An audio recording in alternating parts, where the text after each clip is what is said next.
ഇനി കോട്ടയംകാർക്കും കോട്ടയത്ത് വരുന്നവർക്കും എവിടുന്ന് നല്ല അടിപൊളി സീ ഫുഡ് കഴിക്കണമെന്ന് തോന്നിയാൽ ഒന്നും നോക്കേണ്ട, ധൈര്യമായി ഈ വീഡിയോ സേവ് ചെയ്ത് വെച്ചോളൂ.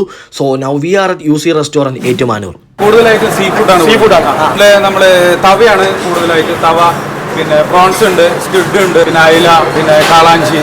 ഇതാണ് ഇവിടുത്തെ 90 വരുന്ന മീൽസ്. 4-5 കൂട്ടം കറികൾ വരുന്നുണ്ട്, കൂടെ പായസവും വരുന്നുണ്ട്. ചോറ് വിളമ്പി അതിലോട്ട് സാമ്പാർ ഒഴിച്ച് ഊണ് സ്റ്റാർട്ട് ചെയ്തു. സ്പെഷ്യൽസിന്റെ കാര്യം പിന്നെ എടുത്തു പറയേണ്ട ആവശ്യമില്ല. അതിന്റെ ആ മസാലയും ആ ഫിഷിന്റെ ക്വാളിറ്റി ഒക്കെ വേറെ ലെവലാണ്. മീൽസ് കൂടെ അത് 2 ബിരിയാണിയും കൂടെ നമ്മൾ ഓർഡർ ചെയ്തിരുന്നു. ഈ കോട്ടയത്ത് വന്നു കഴിഞ്ഞാൽ എവിടുന്ന് നല്ലൊരു കോഴിക്കോടൻ ബിരിയാണി കഴിക്കണം എന്ന് ചോദിച്ചാൽ അതിനൊരു പെർഫെക്റ്റ് ചോയ്സ് തന്നെയായിരിക്കും ഈ ബിരിയാണി. കാരണം അത്രയ്ക്ക് അടിപൊളിയാണ്. ഉച്ചക്കത്തെ മീൽസ് മാത്രമല്ല, വൈകിട്ട് ഡിന്നറിനും ഒരുപാട് വെറൈറ്റി ഓപ്ഷൻസ് ഇവിടെ അവൈലബിൾ ആണ്. കോട്ടയംകാരുടെ സ്പെഷ്യൽ ഐറ്റമായ പിടിയും കോഴിയും, കാസർഗോഡത്തെ ട്രെൻഡിങ് ഐറ്റമായ നെയ്ച്ചോറും, ബീഫ് പള്ളിക്കറി, പിന്നെ അപ്പവും സ്റ്റൂവും, പാൽക്കപ്പയും മീനും, പിന്നെ നല്ല അടിച്ചു പരത്തിയ നൂൽ പൊറോട്ട, അങ്ങനെ ഒരുപാട് ഐറ്റംസ് നമ്മൾ ഓർഡർ ചെയ്തു. ഫുഡെല്ലാം അടിപൊളിയായിരുന്നു, ഞങ്ങൾക്ക് ഒരുപാട് ഇഷ്ടപ്പെട്ടു. അതും എല്ലാം അഫോർഡബിൾ റേറ്റിലാണ് ഇവർ കൊടുക്കുന്നത്. അപ്പൊ സ്പോട്ട് മറക്കണ്ട, ഏറ്റുമാനൂർ പട്ടിത്താനത്തുള്ള യൂസി റെസ്റ്റോറന്റ്.